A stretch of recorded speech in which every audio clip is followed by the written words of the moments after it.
Welcome to Oak Hollow Garage. My name is Thomas. Today I'm going to do, well, the start of a video on replacing the windshield.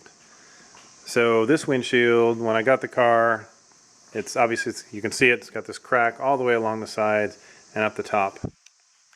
So I have a replacement windshield, and I've got replacement molding, rubber weather stripping, and I've got the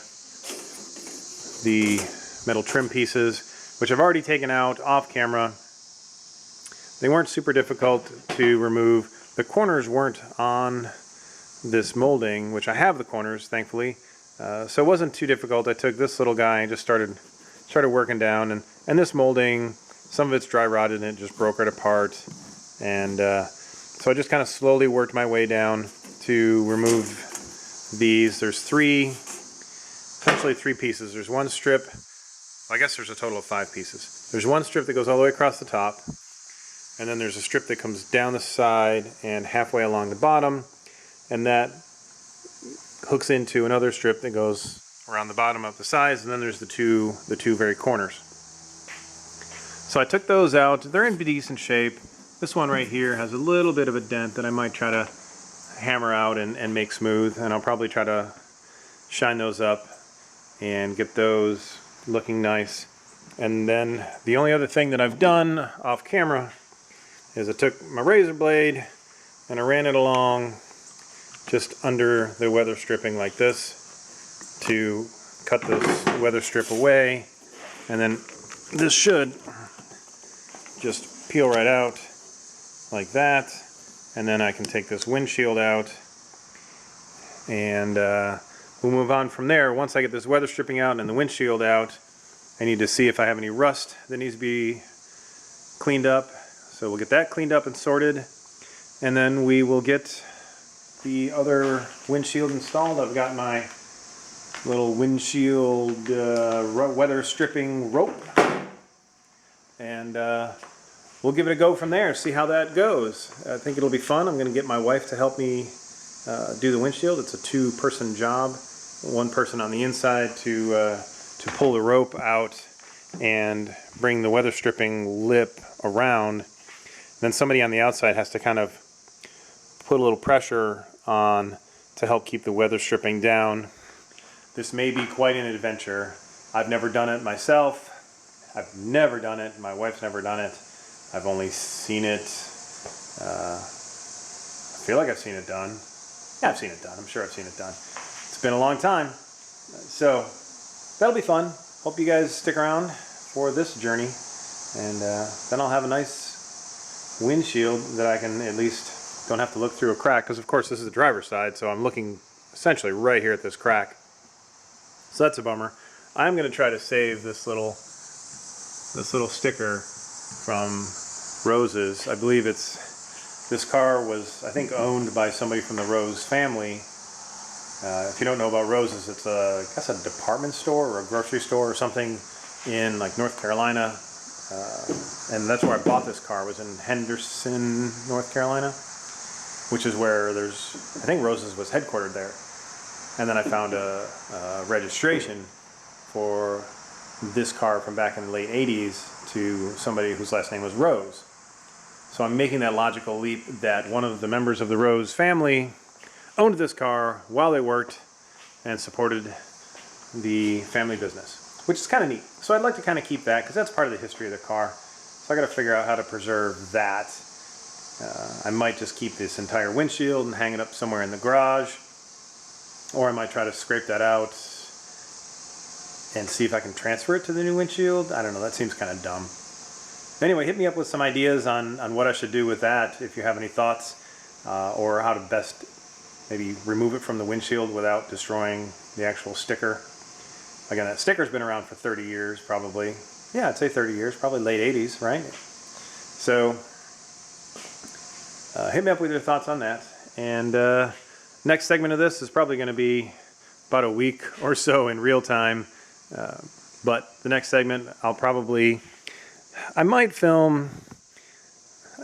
do a stop, not a stop, but a time lapse of me ripping the rest of this molding out and getting the windshield out.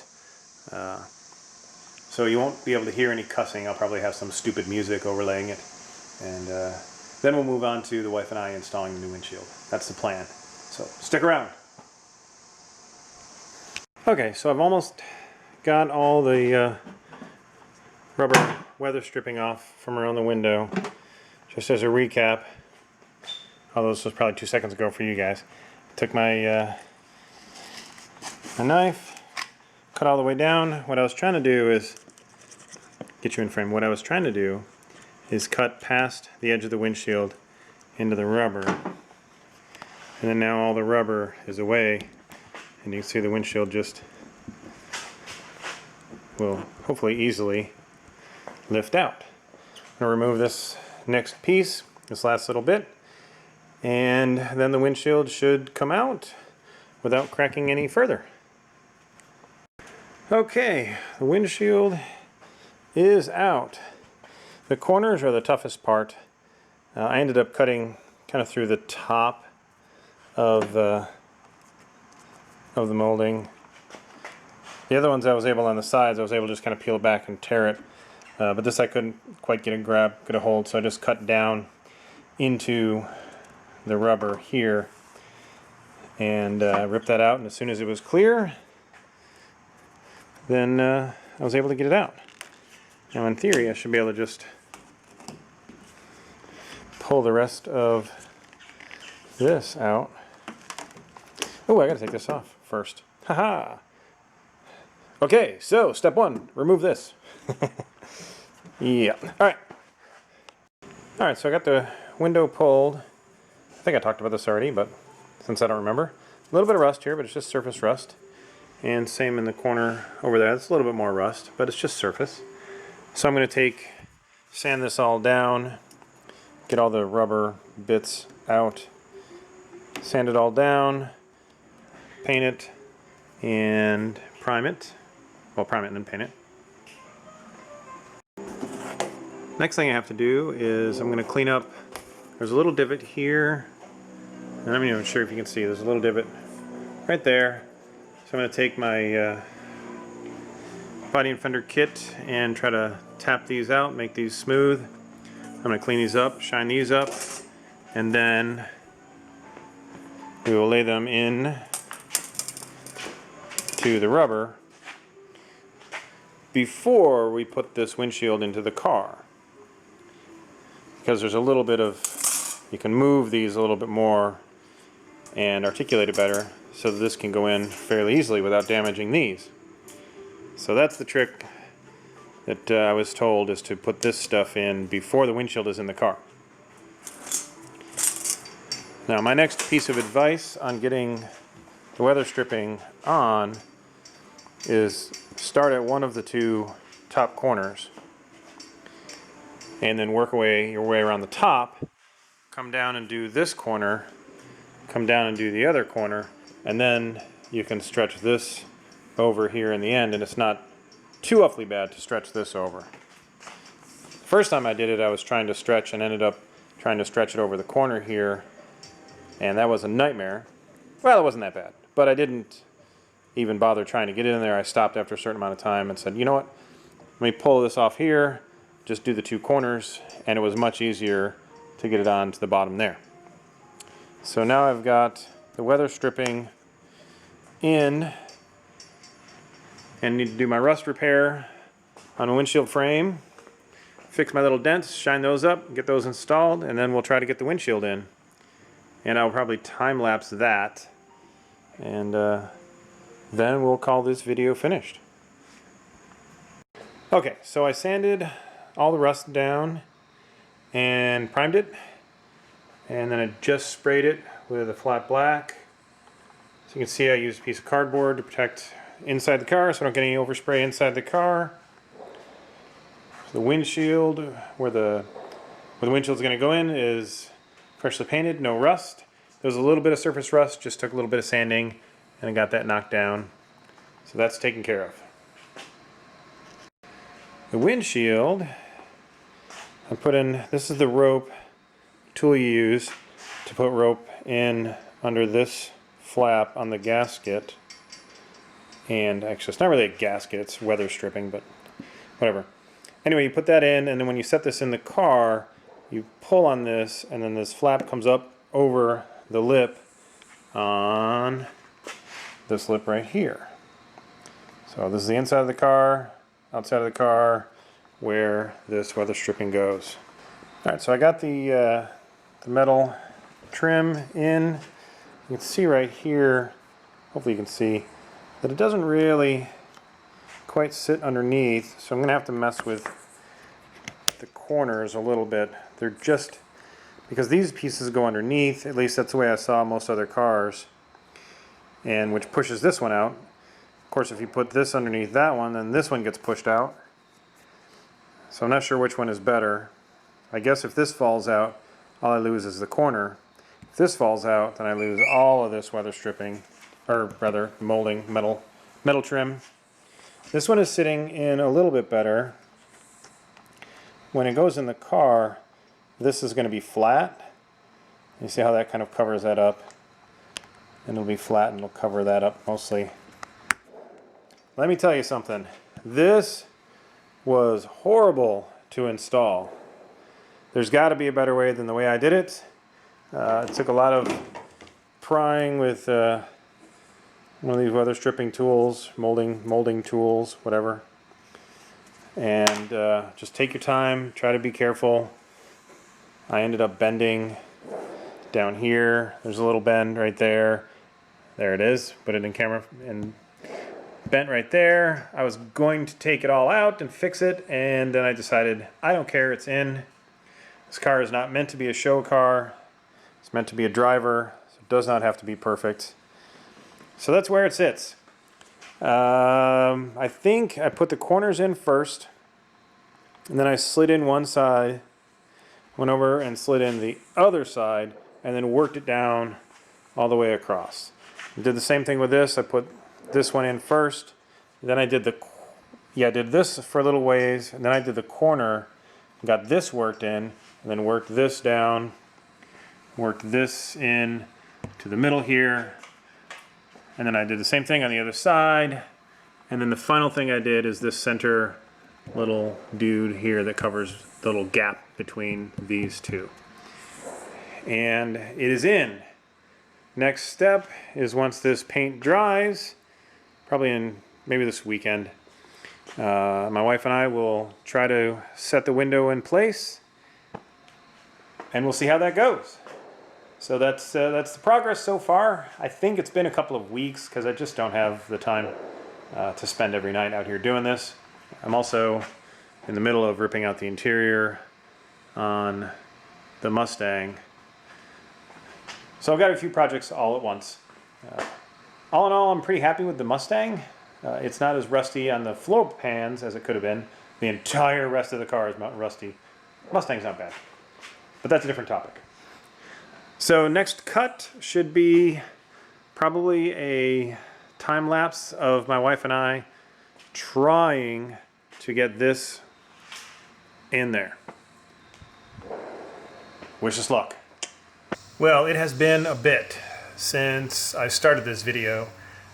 This was a windshield install, obviously, and I don't know if you can really tell, this is not the replacement windshield. This is the original windshield with the crack, and I fought and fought and fought with that windshield to get it installed, and it just would not seat in the window well.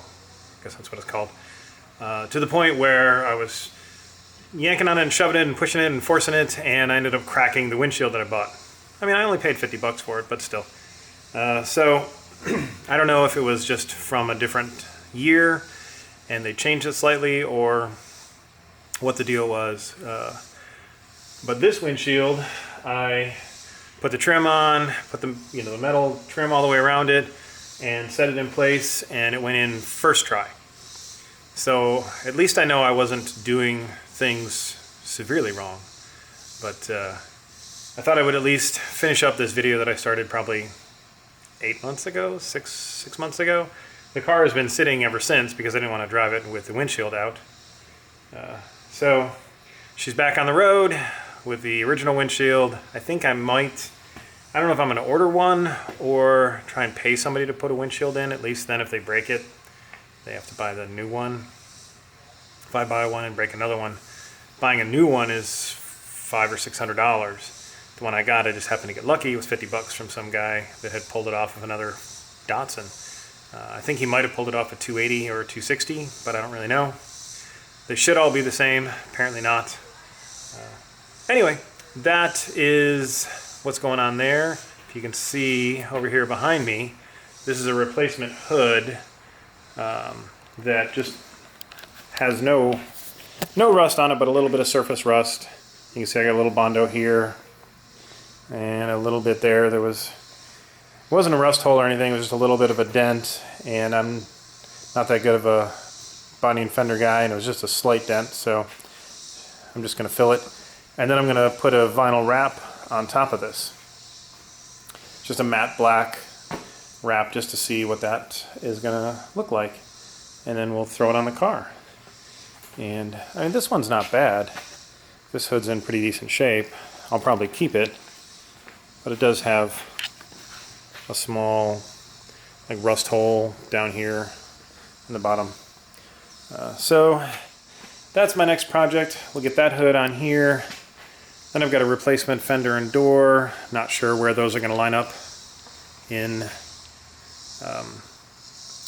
in the priority of things. I still have the seats I'm going to recover, and I've got some two piston brakes to replace and boost the front brakes on this car, so I'll probably get that on film. So I've got a few projects coming along, but in the meantime, I just wanted to... Why am I overexposed? Oh well, whatever. I must have pushed a button. This is me, Ghostly. Ah! Maybe I'll fix that. Hang on. Maybe I won't fix it. Whatever. Anyway, so I guess that wraps up the windshield fail. I'm not going to show you the other one, but it's just split like from about the middle of the windshield on the passenger side and just spiders out. It was a good crack. So anyway, thanks for checking out Ocala Garage. I hope you guys enjoyed this video. I wish it were more of a success. Stay tuned, and we'll get some more Datsun videos, some Mustang videos, and eventually, I don't know if you can see, it's under a tarp, 46 Ford, 4-door sedan, that's redundant. And I've got a little Honda 270, or Honda C70, CT70, I'll get it right. A little mini bike that I'm also gonna restore at some point. So stick with me over the next 15 to 20 years, and we'll see all these projects done. Thanks, guys. We'll catch you later.